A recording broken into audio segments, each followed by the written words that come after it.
ये सब क्या हो गया काका जी? ये सब कैसे हुआ? हमें कुछ नहीं मालूम बेटी। हम पिछले 7 वर्षों से राजमहल में तेल देते आ रहे हैं। वही तेल पूरे गांव में जाता है और उसी तेल का उपयोग हम अपने घर में भी करते हैं, पर आज तक ऐसा कभी कुछ नहीं हुआ। हमारे तेल में किसी भी प्रकार की मिलावट या विष होने की तो बात ही नहीं हो सकती। पता नहीं यह अनहोनी कैसे हो गई। आप क्यों इतना चुप हैं? पिछले 7-7.5 वर्षों में हमारे साथ इतना सब कुछ हुआ है कि अब हमें कोई भी घटना अनहोनी नहीं लगती। इतने वर्षों में हम इतना तो समझ ही चुके हैं कि हमारे साथ जो कुछ हो रहा है वो किसी तरह की माया है। इसलिए घबराने की कोई आवश्यकता नहीं है। जो हो रहा है उसे हो जाने दो। आप इसे सहन कर सकते हैं, किंतु हम नहीं। यदि ये कोई षड्यंत्र है तो हम जानते हैं कि ये खेल किसने रचा है। छूटा नगर राजगृह छूटा, शनि रूठे तो हर सुख रूठा। आपके कहने के अनुसार हमने ये नाटक खेल तो लिया है बुआ जी, किंतु हमें बहुत डर लग रहा है, क्योंकि अगर इस बात का पता महाराज को चल गया तो वो हमें सूली पे लटका देंगे। मूर्ख, तू सूली की सोच के डर रहा है और हम यहाँ तुझे राज सिंहासन पर बैठाने की योजना बना रहे।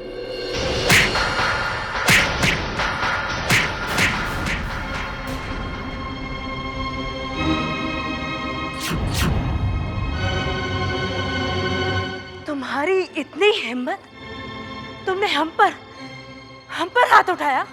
साहस तो तुमने अभी हमारा देखा कहाँ है? तुम्हारी नीच हरकत का हमें पता चल गया है। हम तुम्हारे इस खिलौने चेहरे से झूठी इज्जत और प्रेम का नकाब हटा कर ही रहेंगे। क्या हुआ पद्मसेना? ये आप किसके बारे में बातें कर रही थी? पिताजी, आपकी प्रिय पत्नी ने एक बार फिर हमें धोखा दिया है। हमसे माँ होने का स्वांग रचकर हमारी पीठ पे एक बार फिर छुरा भोंका है। ये आप क्या कह रही हैं? हुआ क्या? मैं क्या बताऊं पिताजी?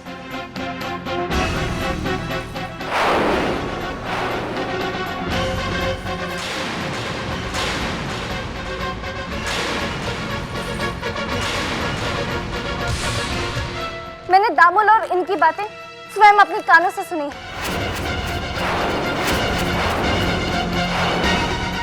नहीं महाराज, हम पर विश्वास कीजिए, हमने कुछ नहीं किया, हम निर्दोष हैं। यदि भीमा के विरुद्ध कोई षड्यंत्र रचा गया है तो कल हमारे दरबार में सच और झूठ का निर्णय हो जाएगा। आप हमारे न्याय पर भरोसा रखें राजकुमारी।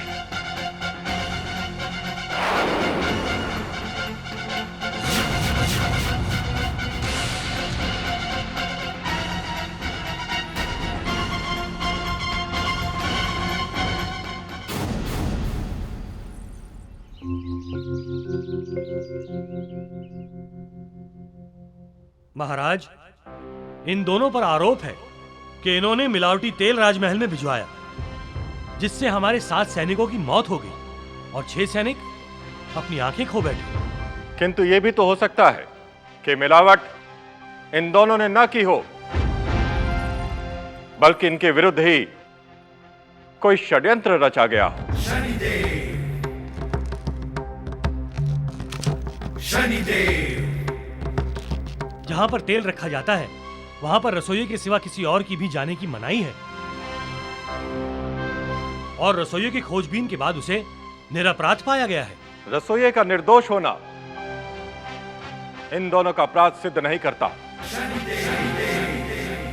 क्या आपके पास इन दोनों के विरुद्ध कोई ठोस प्रमाण यह साक्ष्य है।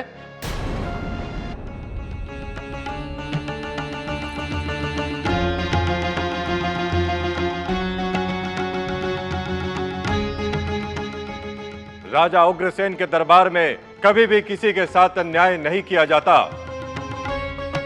और न ही किसी निर्दोष को दंड दिया जाता है। ये दोनों निर्दोष पाए जाते हैं और हम आदेश देते हैं। जय जय शनिदेव, जय जय जय जय शनिदेव, जय जय शनिदेव, जय जय जय जय शनिदेव। ठहरिए महाराज।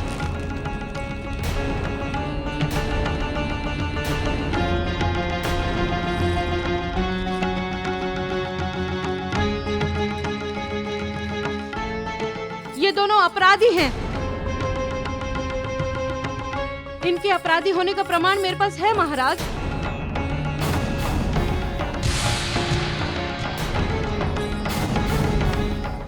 इसका तेल खाकर मेरा एक जवान बेटा मर गया और ये बेटा अंधा हो गया महाराज।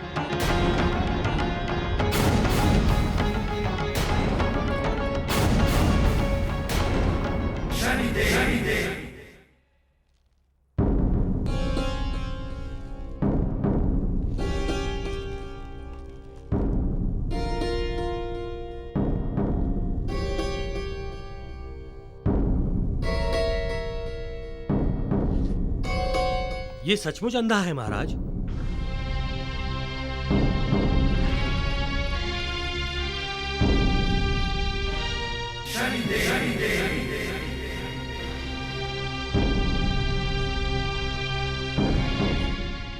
हमें आपके पुत्र का गहरा दुख है। बताइए हम आपके लिए क्या कर सकते हैं। महाराज, मुझे न्याय चाहिए। मेरे बेटे की मौत हो चुकी है। उन हत्यारों को मृत्यु दंड मिलना चाहिए महाराज।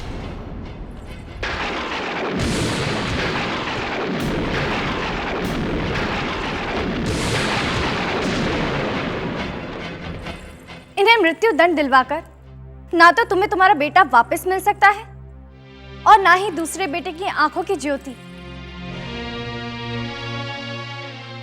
हम तुम्हें इतना धन दे सकते हैं कि तुम और तुम्हारा बेटा पूरा जीवन सुख के साथ व्यतीत कर सकते हैं। महाराज, मुझे धन नहीं चाहिए, मुझे न्याय चाहिए महाराज। न्याय। एक माँ को न्याय का दान दीजिए महाराज।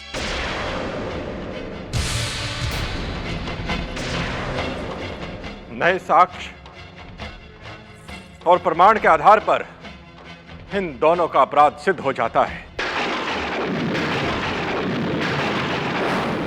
और इसलिए हम इन दोनों को। ठहरिए महाराज। चाहे ये कोलू गिरधर काका का ही क्यों न हो, लेकिन तेल निकालने का सारा दायित्व हमारा ही था। और यदि तेल के खाने से किसी की मौत हुई है तो उसमें सिर्फ हमारा ही दोष है। गिरधर काका का कोई दोष नहीं है। हम आपसे प्रार्थना करते हैं कि इन्हें मुक्त कर दिया जाए। नहीं भीमा, ये तुम क्या कह रहे हो? यदि दंड मिलना ही है तो मुझे मिलना चाहिए। महाराज, वो कोल्हू मेरा है और उसका उत्तरदायित्व भी मेरा ही है।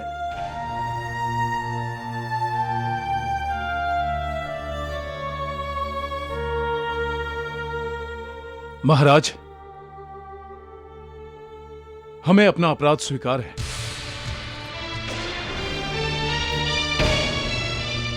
अब आप अपना निर्णय सुनाइए।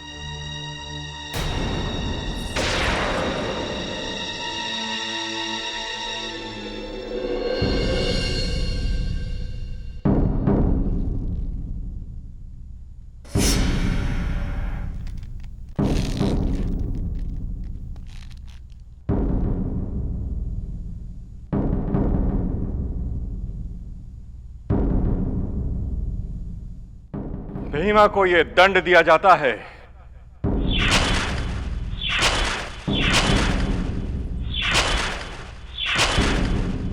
कि इसे अंधा करके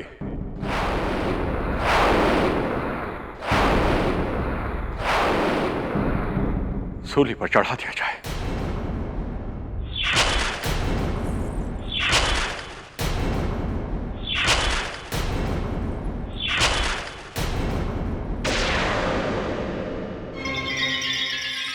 नहीं महाराज,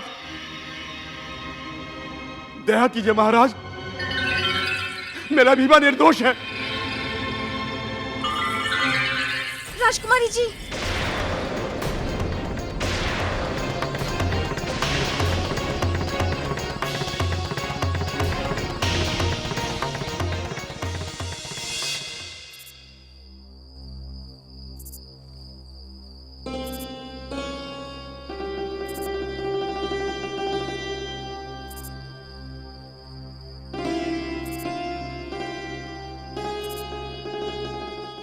महारानी, रात्रि की इस पहर नगर के द्वार पे इस तरह से बैठा रहना आपको शोभा नहीं देता।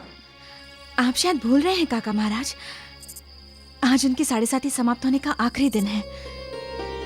हम उन्हीं का इंतजार कर रहे हैं। परंतु महारानी, क्या जरूरी है कि महाराज आज ही आ जाएं? हो सकता है उनको आने में चंद दिन और लग जाएं। अब हम और इंतजार नहीं कर सकते। वो जब तक नहीं आएंगे, हम यहीं बैठकर उनकी राह देखेंगे।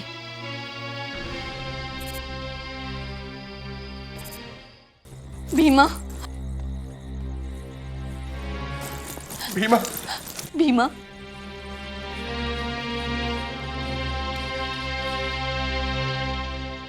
भीमा, मैंने कहा था ना तुझसे इन राजमहल वालों से दूर रहना, लेकिन तूने मेरी बात नहीं मानी ना। काकी, किसी को दोष देने का कोई फायदा नहीं है। हर इंसान अपने ही कर्मों का फल भोगता है। शायद हमें हमारे पापों को प्रायश्चित करने का मौका मिला है। काकी, आप दुखी ना हो। आप तो शनिदेव की बहुत बड़ी भक्त है ना। अब आप उन पर भरोसा रखो। पता नहीं शनिदेव की क्या इच्छा है। जय जय जय शनिदेव, जय जय जय शनिदेव।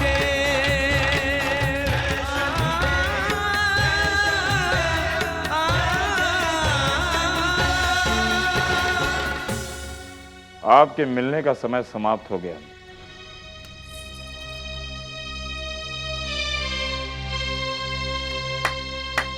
नहीं, मैं अपने बेटे को छोड़कर नहीं जाऊंगी। नहीं, अपराध नहीं किया है। वो निर्दोष है। वो निर्दोष है। भीमा, भीमा, भीमा, भीमा। शनिदेव, शनिदेव, जय जय शनिदेव, जय जय जय जय शनिदेव, जय जय शनिदेव, जय जय जय जय शनिदेव, जय जय शनिदेव, जय जय जय जय शनिदेव, जय जय शनिदेव, जय जय जय जय शनिदेव, जय जय शनिदेव, जय जय जय जय शनिदेव। क्या सोच रहे हो भीमा? तुम्हारी गोमंती काकी कह रही वो सच है, या जो तुम्हें दंड मिल रहा है वो सच है, या जो मैं जानता हूं वो सच है? तुम कौन से सच की बात कर रहे हो? वही सच जो तुम भी जानते हो। तुम्हें आज निर्दोष होने के बाद भी दंड मिल रहा है। तुमने तो कुछ भी नहीं किया। यदि तेल में खोट थी तो उसका जिम्मेदार केवल गिरधर है। तुम तो मात्र तेल निकालते थे। राजमहल तक तेल पहुंचाने का काम गिरधर का था। रास्ते में वो तेल के साथ क्या करता था तुम्हें क्या पता? ये क्या बकवास कर रहे हो? मैं तो तुम्हारे हित की बात कर रहा हूं।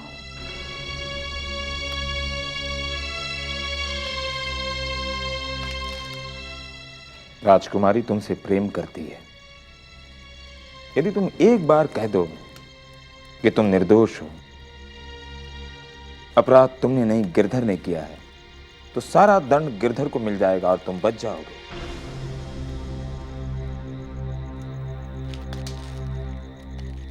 हमने कभी भगवान को तो देखा नहीं,